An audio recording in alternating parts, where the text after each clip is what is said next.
Good evening and welcome. Thank you for joining us. My name is Dana Trevitt and I'm Superintendent for Turlock Unified. This is our second community virtual forum today. We held one earlier this afternoon around 11 and feedback has been overwhelmingly positive in terms of the information we shared. Our hope through these forums is that we are disseminating some very important information while collecting some input and questions from you so that you can move forward with the best planning and organizing for your student and your family as we enter the 2021 school year. I'd like to give you an idea of what the format will be for this forum. So I'm going to open and give you some information that I think will be helpful and maybe actually some of the information that you had planned to ask questions on. We do have a Q&A set up that you can ask your questions in that manner.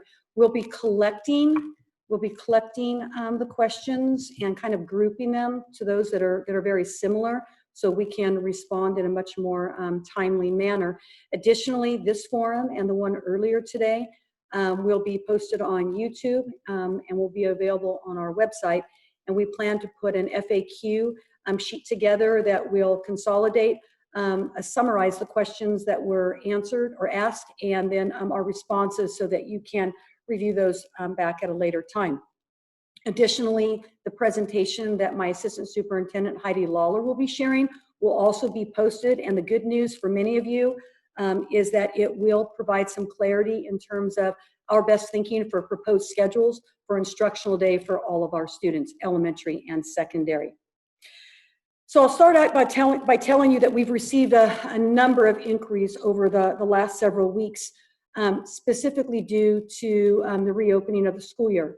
Originally, our plans up until last week was that we were opening in a much more traditional model that would have allowed students to be back on campuses in some variation.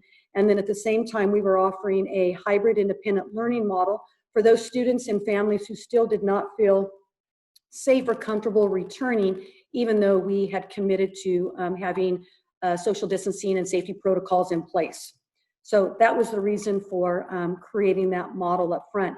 I've also been asked by many over the last couple of weeks of why TUSD's decision to begin school on August 12th and not push out the start date till after Labor Day that a few districts in Stanislaus County have elected to do. So there are 25 districts in Stanislaus County, and as of today, I'm aware that 3 of those districts have elected to push out the start date till after Labor Day, and I respect my colleagues' decision in doing that. However, the majority of us felt that a great deal of learning has been lost since we last had students in class mid-March. Our summer school offerings were not as complete as we had hoped, and so we realized that we've got to get students back learning and engaged and connected with educators.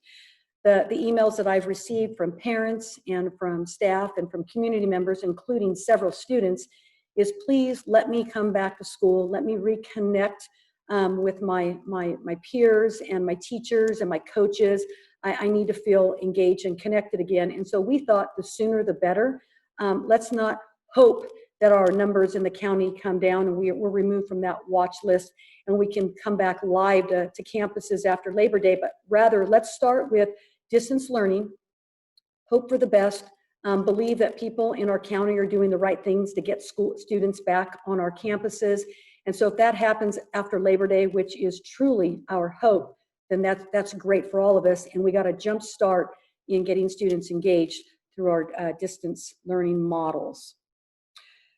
So up until last week, our efforts have been geared mostly toward preparing our campuses for social distancing, evaluating class spaces, purchasing and securing personal protective equipment, just a number of safety protocols. And as of last week, we immediately pivoted our efforts toward technology and ensuring that every student on day 1 of the 2021 school year will have Wi-Fi access. They'll be connected through technology. So what I'm asking is if you happen to be one of those families, and it's likely you're not, because if you're joining us, that tells me that you probably have connectivity, then great for you. But I have a feeling that many of us are aware of those families or students who may not have it. And so I'm going to ask that you immediately connect with site principals next week to let them know who those students or families might be so that they can communicate with us and we can begin to get them set up so that their students and their families are connected to TUSD to begin the school year successfully. The other thing I'd like to share and to kind of just get off the plate is there's this fallacy that we can absolutely accommodate every single student, every single family, every single household, and we can predict the number of dilemmas or dynamics that might occur related to work, childcare, and so forth. And you know what? I was a single parent of 3 children, and I know how difficult that can be in managing and orchestrating that entire situation, even when school's in session. So I cannot imagine what it would be like during this period of time.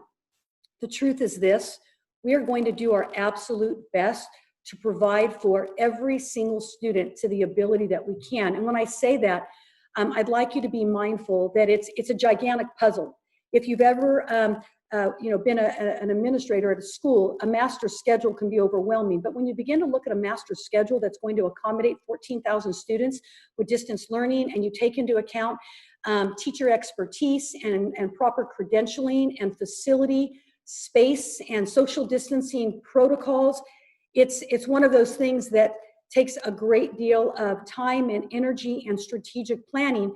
And we can only move forward with that planning when we have commitments from our students and families in terms of what learning model they have selected and are committed to. So as soon as we have a better idea of that data, we will begin to be able to put some of those puzzle pieces together. With that said, we know that the information we're sharing today on our forums is going to help families make a much better, well-informed decision. So we are extending the deadline for signing up or registering for the hybrid independent learning model from this Friday to next Monday. So that will give you some additional time over the weekend to sit down with your children, discuss as a family what can we make work, what will be best suited for our family at this time. And I'm hoping the information you receive today will help you make that decision much easier.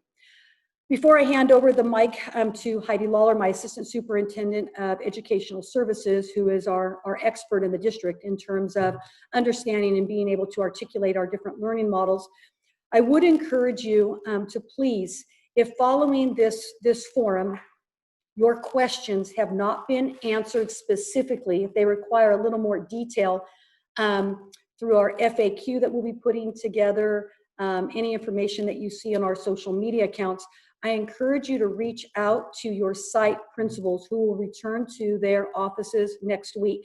Myself and Heidi Lawler have been, and our Chief Communication Coordinator, Marie Russell, have been fielding the majority of communications through email and calls and texts and so forth.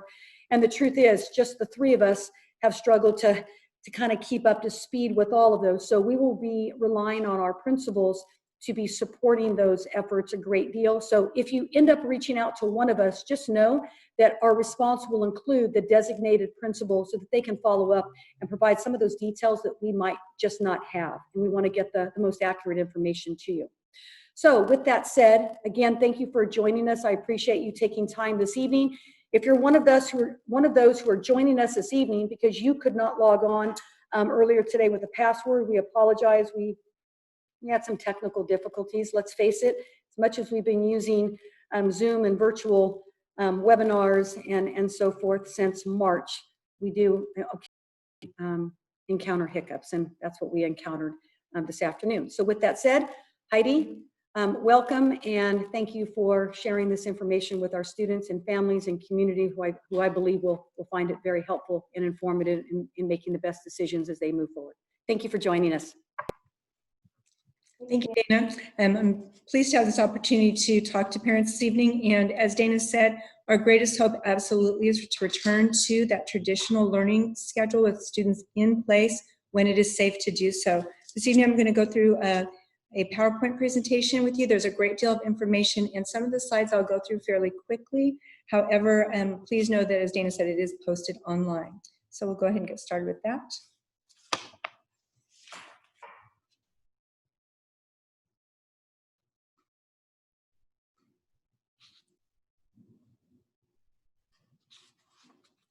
And so this evening, as Dana did say, she shared the rationale for our August 12th, 2020 start. We're looking forward to that. This evening, I'll be describing our learning options, health and safety protocols, and technology support, speaking on next steps for our students, staff, and parents, and then providing that opportunity for community questions. And we recognize that that's the most important part of the forum that families and community members are interested in. For our planning process, we have done extensive work in planning and involved numerous stakeholders throughout that process. We implemented an expanded planning team, which had 8 subcommittees, all working on different areas to address our learning models and how best to support students in the 2021 school year. We'll share more specifics on that a bit later. Also, our staff and parent surveys were really well received, and we received a great deal of information from that. We had over 4,000 parents who participated, and all of that information was compiled and is also on our website. And then especially I have to say that those comments from both staff and parents were invaluable, really helping us to get some personal insight into your experiences, your thoughts, and all of those were compiled in order to help us with decision making. Every survey and every comment was reviewed, and those are greatly appreciated. And we also are going to continue to gather input as we're looking at our distance learning plan, as well as we are putting together our learning continuity and attendance plan in accordance with the state of California. And so many of you hopefully have seen our learning outcomes, our learning model considerations for the district. And these were put in place in a manner to determine how can we respond when we have these different conditions as related to COVID-19. We realize that the traditional learning model, having all students in place at school, learning in person, is our #1 choice, and we look forward to that. But we also knew that there could be a time when social distancing would occur. We are moving forward now under state and local guidance with that distance learning model and providing the hybrid learning model, as Dana mentioned, to help for those parents who knew from the very beginning or continue to have concerns about their children being present in school at any time and prefer something that is more independent and self-directed for those students. And that is the choice model. We'll start on August 12th with distance learning and the hybrid learning model. And again, the deadline for that registration for the hybrid learning model is Monday the 27th. And the reason for that is that we've got to get staff in place for that, so we're able to serve those students in the different learning models. I'm going to spend a little bit of time going over the distance learning model and the hybrid learning model to help people understand the difference. And the primary difference is with the distance learning model, students will receive instruction daily from their teacher. Every day there will be some daily interaction, Monday through Friday, and that's required by the law and that went along with the state budget for the 2021 school year. And so we'll talk about schedules in just a little bit, but it's a really important component of the distance learning model. It also is more aligned to a traditional school day, with that idea that students will be able to transition back to in-person learning easily and quite fluidly from this distance learning model. We'll be using the district's adopted curriculum, social emotional learning, and targeted intervention and enrichment. And we do talk quite a bit about interventions and how we support students who are struggling, but another component that's very important and our parents have many questions about is what does enrichment look like? And that enrichment will include specifics such as GATE classes and AP classes, and we'll be working in this school year to ensure that we do have that rigor that you would traditionally see in those classes, and that's more aligned to that during the traditional school year. For our hybrid learning model, the difference there is primarily that as opposed to having that teacher who is present every single day or interacting daily with that student, it would be most likely once a week and for approximately an hour. So that teacher is going to serve more as a coach or a mentor to the student while that student is working independently on their assignments. This is more similar to what you would consider independent study. However, we do want to include in that social emotional learning, and intervention and enrichment so that our students are well prepared for the next grade level or course. For our TK through 6 students, we'll be using in the hybrid model our adopted curriculum. And then for grade 7 through 12, Edgenuity. Again, an area for questions is regarding Edgenuity and what electives are available. We're in the process of doing some matching between what electives we have on campus and what are available through the Edgenuity model. And we'll be able to share that alignment within this week, within the next day or so.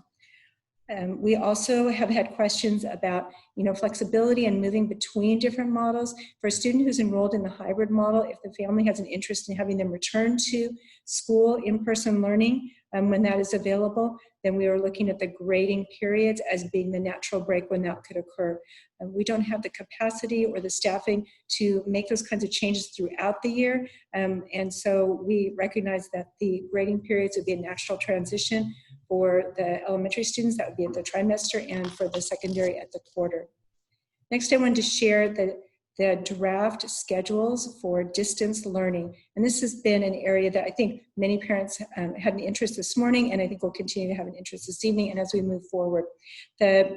These are, as I said, draft. We're still doing some planning and adjusting and working toward having these approved, but I think this gives you a good sense of what the day looks like.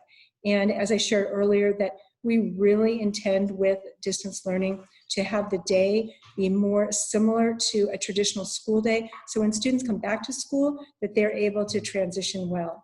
And as we look through the kinder, this is a kinder AM schedule, and we would also have a kinder PM schedule for those who are PM. But just to kind of take a look at the time, which I think has been of interest to parents, we'll start the day at 8:30 with attendance and the daily social emotional learning. Our teachers, many of them are trained in Toolbox, and that's a good strategy to use and good tools to use to help students help to build their resilience and social emotional skills. With the next time period from 8:40 to 8:45 would be direct instruction in English language arts and Spanish language arts for our dual immersion program and guided practice. And so you can see that in that kind of orangish salmon colored section, that's the time when the teacher is engaging with the student and speaking to them, working with them through the computer. I also think it's really important that parents understand that our students who are participating in the distance learning model will have their textbooks at home with them, their consumables, any workbooks, or any other learning materials, so that they're not going to be, the expectation is not that they're engaged on the computer for the entire day. They're going to be receiving that instruction from their teacher, and then they will do some guided practice and then independent work, and which is, again, more similar to a regular classroom experience than it would be in the hybrid model. And again, to make that transition go smoothly. And so as you go through the day, you can see that, again, the blue section, that's where we have that time for independent work or small group support from the teacher, intervention, enrichment. And then there is a break in the kindergarten schedule. We'll also see breaks during the 1st through 6th grade and the lunch period. Toward the end of the day, there's time for student outreach, a wellness check, and one-to-one support, and parent communication and support. On Wednesdays, as we've had traditionally in Turlock, has been a minimum day for us. There will continue to be that daily in-person, that daily virtual instruction during that time, because that is a requirement for distance learning for school districts, and will give students an opportunity to connect, and then we'll give the teachers an opportunity, as we normally do, for prep time, PLC time, and some professional development as well, and also additional time for parent-student communication and support. Next, looking to, the next schedule is our kinder extended day schedule. And I think I'll take a moment and pause on that. In the last presentation, there was an interest in spending a little bit, for parents to have a moment to look at these schedules a little bit more. I'm not going to go through and talk about all the details of this. This is adjusted, the kinder extended day is adjusted for the additional time for our sites, Wakefield and Kroll, where we have the extended day kindergarten program. Next, moving to our grades 1 through 6. With 1 through 6, we have the full school day for our students normally, and that has been adjusted to meet the needs of students with distance learning. And you can see the time blocks there. We start again, just like we did with kindergarten, with that with that attendance and daily social emotional learning. First thing, going into language arts, and then having time for the independent practice. With the elementary grades 1 through 6, as I shared, there are breaks in the day. There's a morning break at 10:10, approximately 10:10, and then an afternoon break as well, and the lunchtime. And additionally, built into this schedule, we also have that time for music, art, PE, and enrichment. And we're looking forward to engaging our music teachers. Music is an important part of Turlock Unified, and so our music teachers, having opportunities for art. We have library technicians who work with our students on a regular basis. And so we want to make their school day as close to a traditional day as possible and engage them in that learning so that they're ready for the next grade level. In looking at the schedule for grades 7 through 12, I should say with this schedule, as with the others, these schedules have been designed as, I would say, generic schedules, so that the times there may be adjustments based on a specific school site. This is a 6-period day for grades 7 through 12. We know that at Dutcher Middle and at Turlock Junior High, they actually have a 7-period day, and they also have an 8-period or 0 period for those early classes. We'll maintain that early class for those students who are interested and have the opportunity to participate in CSU classes at the high school, or jazz band in some cases. Some students take PE in those periods as well. And so we'll continue to offer that. And as you look at that schedule, you can see that as teachers are providing approximately 30 minutes of that direct instruction, that along with guided practice. And so sharing information with students, working through standards with students, providing examples in mathematics with students, and then giving them time to do that work, and then checking for understanding to ensure that they understand before they have them do independent work. And the day is built with passing periods as well as lunch for our students in grades 7 through 12. So I will take another moment just to pause so people can look at that. And as a reminder, these are posted on the website. All right, next I wanted to share with our parents and participants, community members, some of the areas of focus that came through as we were doing planning. As I mentioned, we had teams who were very engaged in this and care a great deal about the success of students going forward. Our first area, which included a large number of our subcommittees, is meeting instructional needs, and the focus there is on refined priority standards. We have teams who develop those standards so that we are ready to move forward, making sure that the most essential learning is covered during the course of the school year during distance learning. Again, we are also focused on providing intervention. We'll need to assess students, and as an assessment plan is being developed to identify those areas where students are having gaps and where we see a loss of learning. We recognize with months out of school that there is definitely going to be that loss of learning. And we also want to ensure that we're supporting our English learners and students with disabilities. And for our students with disabilities, it's crucial that we are able to provide them with everything in the services in their IEP, and our special ed team is working hard on that. We had a question last time about what will IEP meetings look like, and those will continue as in the past with our, as we've done in the spring, with remote meetings. Next, I want to touch on social emotional health, another area that was identified as being crucial for our students. Our mental health support staff is very much focused and concerned about the beginning of the year and ensuring that we're building trust and establishing classroom communities, and then continuing to provide social, emotional, and mental health supports for those students who have that need. Our other teams that were involved in this process included our health professionals and focusing on health and safety. And an area there that was of special note really was looking at our students who may have missing immunizations or vaccinations. And so I believe that our health staff is already in contact with parents to help with that. And then another area that really came through on the parent surveys that I think is crucial is increased communication with parents regarding the need to keep sick children at home. Through all of this, I think we have come to learn that when somebody is sick, whether they have a cold or the flu or some other type of an illness, that staying home is the right thing to do, so we're not spreading that illness and spreading those germs. I think we know that more than ever. And so that's going to be the expectation. I heard many parents who shared very concerned stories about situations in classrooms where a child had not been able to go home. So we're going to need to set that up so that happens.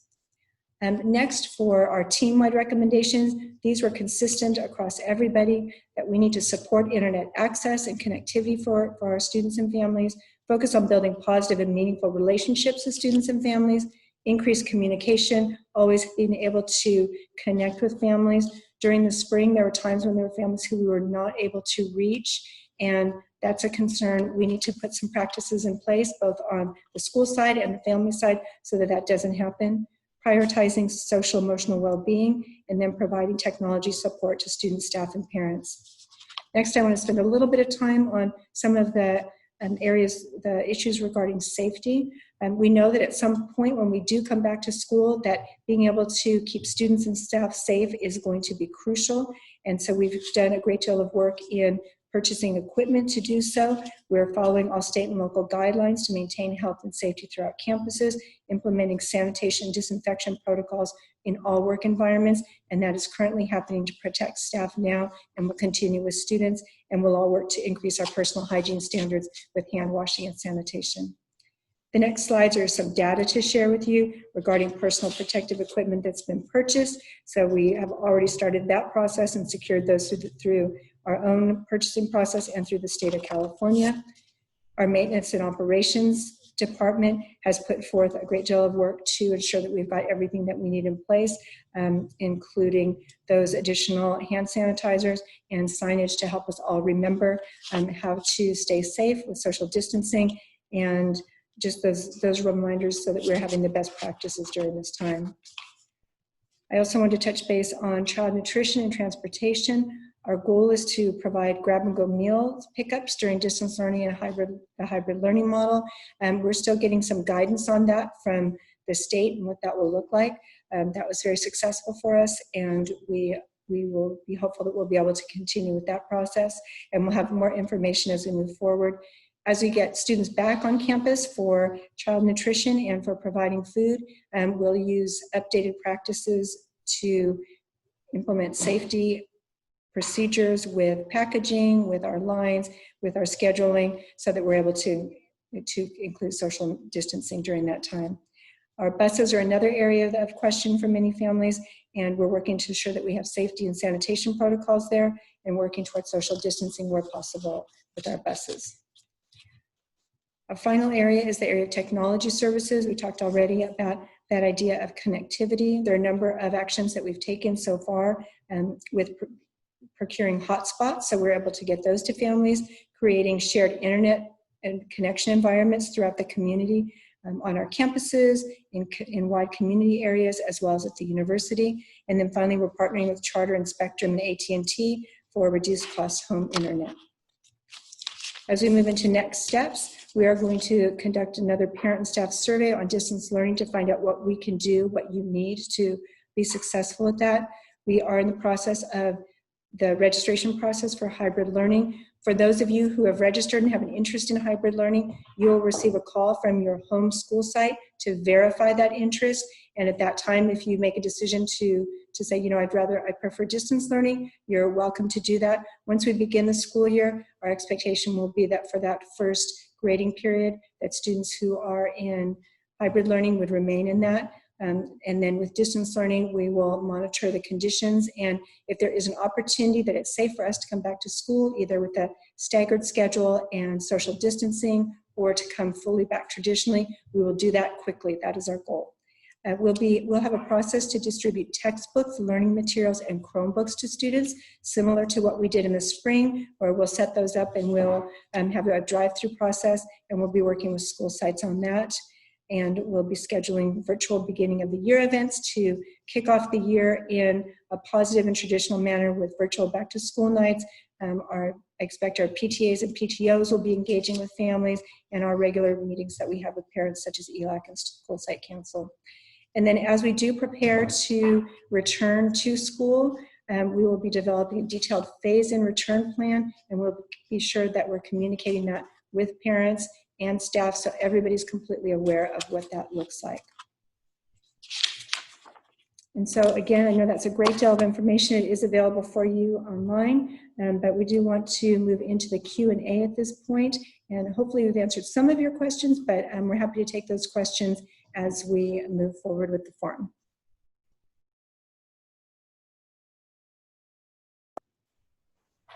Okay, first question. Do you have to sign up for distance learning, or are you automatically put into distance learning at the beginning of the year? Students will automatically be put into distance learning at the beginning of the year at their regular homeschool site.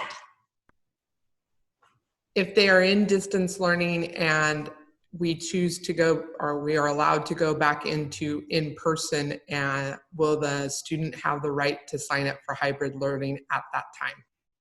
You know, that's a great question. That question has come through a great deal, and we are reluctant to say, yes, that's a possibility. And the reason why is because, as Dana said, we have staffing and credentialing and facilities considerations with that. So as we begin the school year, we have the idea that we've got a certain number who are in hybrid learning. We will take those on a case-by-case basis, and we'll work to accommodate them where we can as we move through that process. You know what, I'm going to just reading some of these questions. I'd like to just make some comments that I think might answer many of them. A lot of the questions or comments that are coming through are related to expectations regarding instruction, course content, discipline, showing up for class, expectations for learning. I do want to say this collectively, that we are in a much better place than we were last March, specifically March 19th. And I'd like to remind everyone that, you know, all of us, staff, students, and our families, our community, were instructed to take shelter. And at that time, we really didn't have a clear understanding of what was before us. With that being said, we had staff who left without, you know, some of the necessary resources. Students left some resources, materials behind. I'm sharing that with you because we're in a much better prepared state to open the 2021 school year. I believe our staff, students and staff, will have much clearer expectations on what to expect, what to anticipate in terms of what the instructional day will look like, what the learning will look like, what learning expectations will be. And that ranges from everything in our MTSS model in terms of interventions and enrichment to meeting the needs of our most struggling learners, as well as challenging our most gifted with our advanced placement courses and honors courses. You know, there's no excuses to say why or why not. Some things occurred last spring or didn't. But I would just tell you that personally, my colleagues and I were in a state of, you know, confusion or whatever you want to call it. And it took some folks a little longer to find that balance and to find that connection to some of their students and their classes. And likewise, we were made aware that for some of our families and students, the same occurred. I believe that the majority of stakeholders today are much more prepared and understand what's before us in terms of our county expectations. And I hope that the one message you'll take away from here today is we are excited about opening our schools. We want students to return. It might not be what your family wants or what you feel comfortable in doing when we are given that green light. And as soon as we're removed from that watch list and we've got the go, I'm not going to lie, we're going to start transitioning students back to that campus. It will not be 5 days a week, and it will not be 6 hours a day. We will have to transition back to make sure that we're meeting those social distancing protocols and keeping everyone safe. But that is of our utmost hope at this point in time right now. And I would like to see nothing more occur as soon as Labor Day or after Labor Day. It would give us all reason to celebrate Labor Day in isolation, of course, even that much more. But please know we are better now than we were in March. We had very little time to prepare and get a lot of things planned well and strategically. And so please know that we have significant confidence in what we can provide your student in terms of social or distance learning, including our hybrid model. And I'm looking at many of these questions, and a lot of them are centered around those those concerns. So I wanted to share that with you. Could you explain the hybrid model a little bit more in detail and address whether dual immersion students are allowed, or how clubs, extracurriculars would work through the hybrid model? Yes. So with the hybrid model, that would be the model where the students are meeting with the teacher perhaps once a week for an hour, and there would be some additional opportunities for check-in if that student did need some support. And if students who are enrolled in the hybrid model have an interest in participating in extracurricular activities at their schools, such as clubs, that would be an option for them. We'll work on making those connections. We also want to ensure that our social emotional supports are there for students who are participating in the hybrid model. And just to clarify, as the teacher is meeting with the student, the teacher is going to give them their work for the week, and then they'll work through that work. They'll work through the schoolwork independently, and we'll reach out to the teacher when they need some support. But really, it's for those students who are quite self-driven and are able to go through that able to pace themselves in going through that curriculum. With regard to special programs such as dual immersion in particular, we had some discussions about that program is so dependent upon interaction and language with reading, writing, listening, and speaking, that having a meeting 1 hour per week with the teacher just would not provide those students with the sufficient background that they would need for dual immersion. So if we have students who are enrolled in that and their families are very concerned and don't feel comfortable having them come back to school, we have committed to holding their place in the dual immersion program during the course of this year, so that they could transition back at a time when they feel comfortable and continue that program, because we recognize that that is a difficulty with the hybrid model. Can you further explain what electives and or extracurriculars or band, et cetera, it looks like in the distance learning model? For distance learning, since it's so similar with our traditional learning model, and with students, instead of learning on campus, they're learning at home, but they're working with their teachers on a daily basis. So if they are enrolled in a music class, then they are going to be able to participate in that music class. Our teachers have done a wonderful job with technology and finding ways to bring students together through technology to practice their, whether it's choir or orchestra or band, and then to participate in performances, which they then have posted online. And so we see that in a number of different places as being a real possibility with electives. And also for extracurriculars, again, our goal is for our teachers who are advisors to work with students. And while they won't be able to meet on campus, they certainly can meet virtually. We already have teachers who are in the process of setting that up.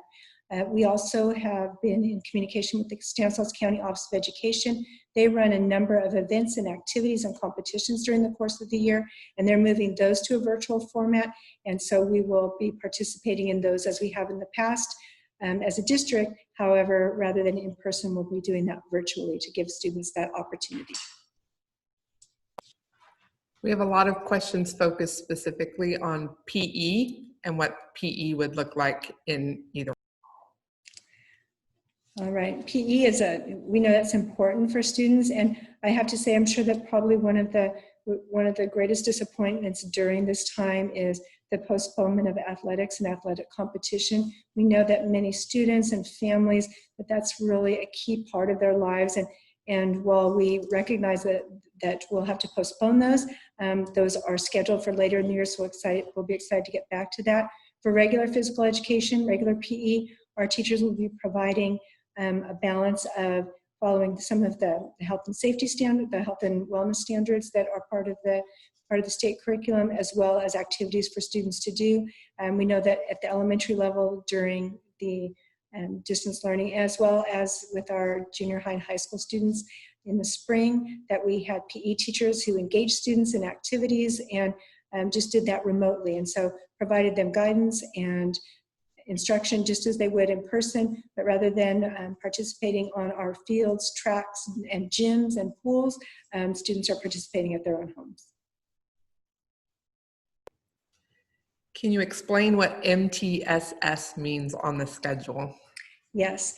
MTSS is probably education needs for most of you, is the multi-tier system of supports.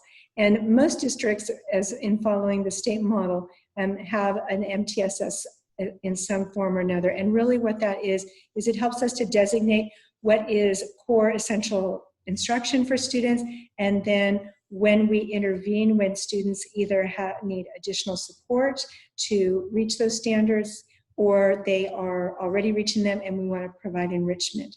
And so our MTSS model is really focused on traditional learning. And so our educational services team is working together, and we'll be working with principals and leadership teams on any adjustments that we need to make to ensure that we're able to provide those interventions and enrichments while students are learning at home.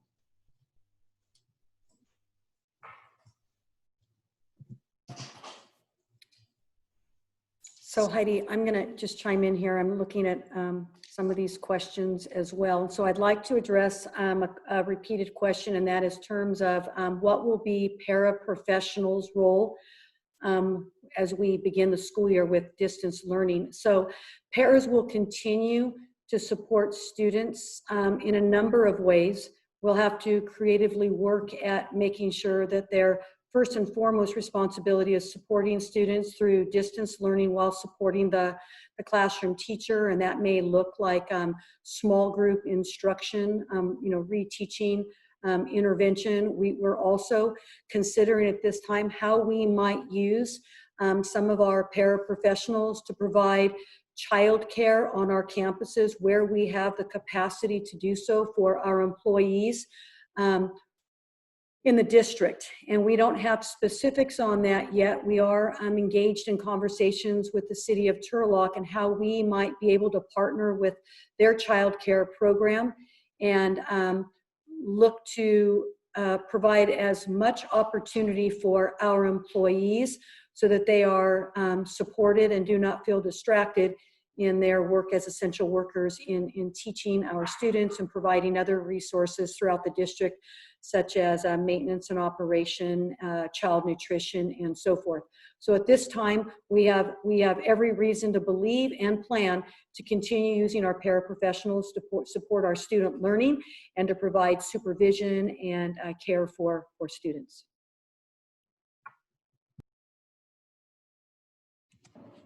How will attendance work during distance learning?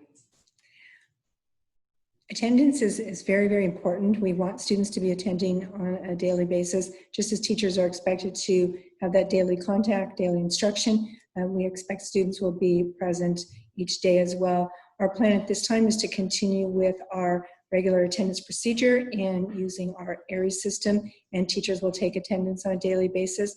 For students who are unable to attend, who are absent, as in our traditional model, then we will note that they're absent, and our teachers will work to provide make-up assignments for them so that they're able to make up any lost learning.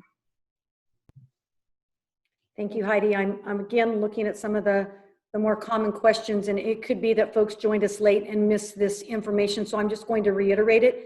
I'm noticing that some folks are stating that they're currently using their phone to access this forum. I'm also noticing that some had trouble with hotspots or are in need of hotspots for multiple students in a household for Wi-Fi access.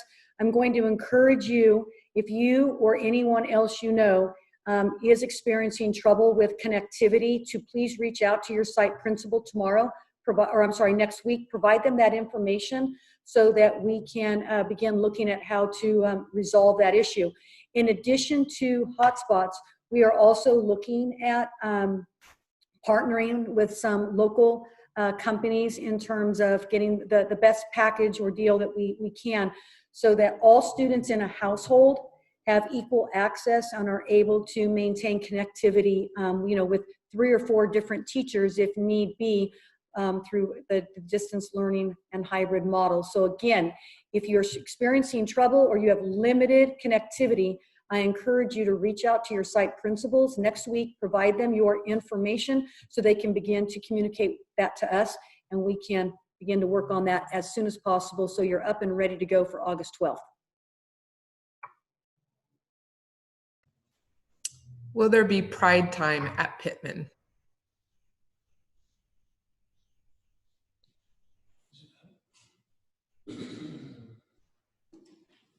I'm going to turn this over to Mr. Laddick. Dave Laddick is here, and he can provide some information on that for us. So we are currently working with Angela Freeman on what that Pride Time schedule will look like. As of right now, we are anticipating some form of similar enrichment intervention block of time in the schedule. So we will get that finalized and out to the Pitman community as soon as possible. Thank you. Similar, will there be NJRTC at Turlock? Yes, NJRTC will continue at Turlock. And so for those students who are enrolled in distance learning, they would be able to participate in that. We have had some questions as far as, could a student who is enrolled in the hybrid model, would they be able to participate in those classes as well? And I will say that some of these decisions are really, really difficult. We know that students have that interest, but there are places where we are going to have to recognize there are things that we can do and we can accomplish and we can accommodate. And there are some places where we have to say, that's not going to work within this model. So parents are going to have to make the choice that's best for them. So distance learning will include NJRTC classes. However, it would not be an option for students in the hybrid model. If there is NJRTC extracurricular club or other activities outside of the school day, then those students in the hybrid model could participate in those virtually.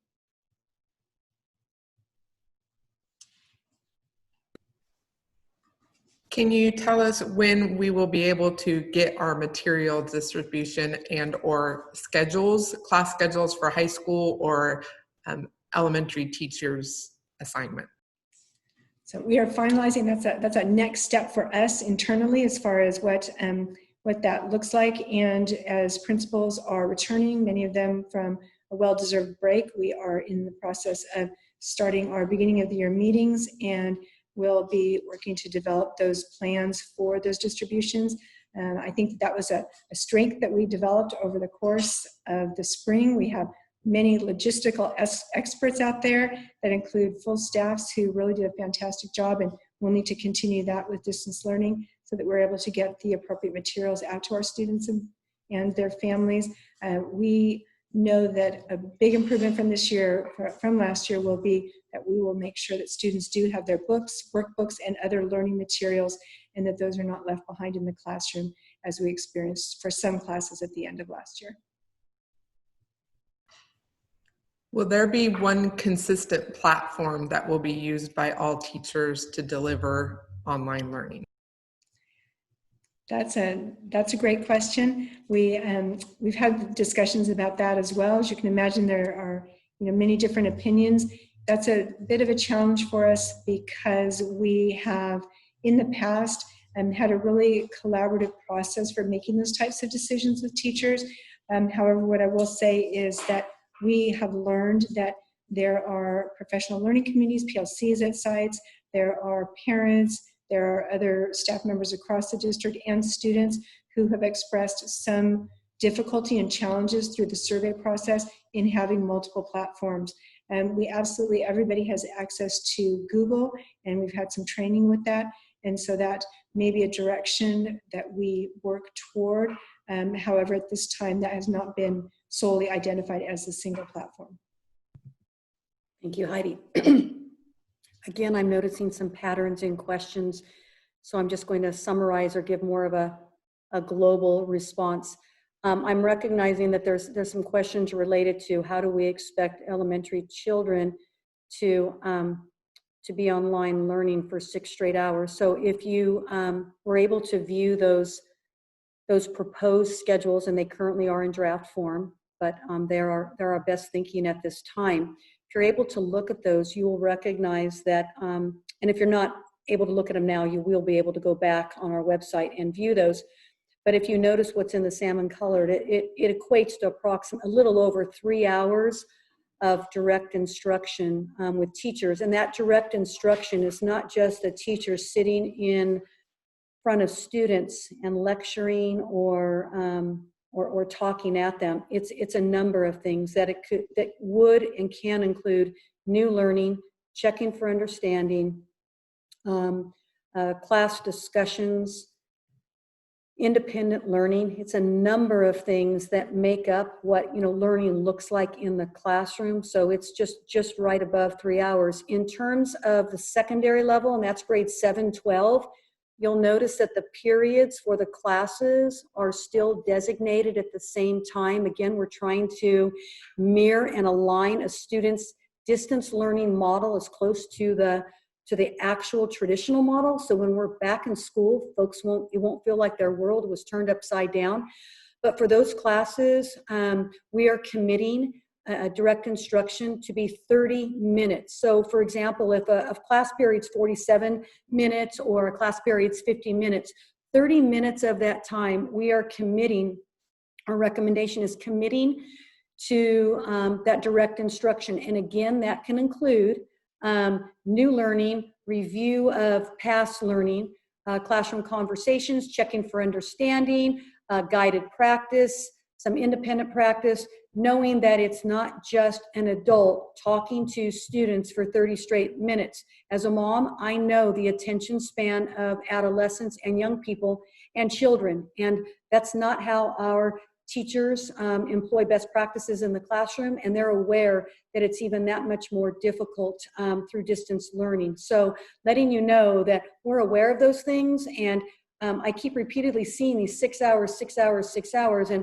there is no intention of providing direct instruction to students 6 hours a day. It doesn't happen during the regular school day, and we would not ever encourage or allow that to occur through distance learning. So I hope that clarifies. Although you've already mentioned this, there's still a lot of questions about special education services and IEPs. So maybe if you could just reiterate that one more time. Absolutely. The Turlock Unified School District serves students with disabilities in a variety of different ways. Everything from those students who receive speech services or resource to those who are in our special day class programs, including autism, moderate, severe, and those students who then also are included on the campuses. And we recognize that in order to provide services to students who are not present at school, that is a challenge. One of the first things that we are looking into is the opportunity to better assess students to determine how our students with disabilities, where their learning loss is, how they're performing is related to their own goals and objectives for their IEPs. And so we're looking for some guidance from the public health official to determine whether or not we can start doing some in-person assessments to support those students. Additionally, our special ed director, Laura Fong, will be working with program specialists and with those case managers and teachers to develop and deliver a more effective and more engaging distance learning for those students, and also determine, what is appropriate and what will work for them. As soon as it's possible, if there are any opportunities to bring students with disabilities, particularly those in special day classes, back to campuses, that will be a high priority, one of the first things that we'll do. And we also are looking to determine through public health and other guidance, how we can provide those additional services. Many of our students with disabilities receive occupational therapy. Some of them receive behavioral therapy. In some cases, those additional services, we've done really well with teletherapy, for example, with our clinicians. Some of the other services, though, are more of a challenge. Our behaviorists will continue to provide support in the distance model, just to ensure that all those services are delivered to students so they're able to make progress on their IEP goals and objectives. Thank you, Heidi. I think we've done a pretty good job summarizing most of the questions. The only other one that I'm seeing pop up a number of times, so I spoke on the role of paras, and I didn't attempt to dismiss other classified staff. So I will say this: we realize the task before us, in making sure that all students are learning and thriving, and we're supporting families' needs, and that includes an array of things. Other than teaching children, we have the responsibility of making sure that they are supported with social emotional supports through nutrition and child care needs and a number of other things. It's going to take everyone's effort, all hands on deck. So for those folks who find themselves in campus supervisor roles, crossing guard roles, anyone who is in our schools working on behalf of students to support the best interests of students and staff, we will need every single one of you to make this work and to be successful. Most importantly, we'll need your work when we begin getting students back on campus and in classrooms. And so our HR department, Dave Laddick, Assistant Superintendent of HR, will be working closely with your representatives to make sure that we have roles for each of you that will include supporting students, helping us monitor the safety and well-being of students, even if they are at home or they're on our campuses, where we're providing childcare. We will need your support and efforts to make sure that everyone remains safe, continues moving forward, and is successful during this very difficult, challenging time. So with that said, I'm not seeing any other questions coming through. For those that we might not have independently answered, it means that they didn't get clumped with like ones. It doesn't mean that we won't end up answering them on our FAQ that our Chief Communication Coordinator, Marie Russell, is preparing.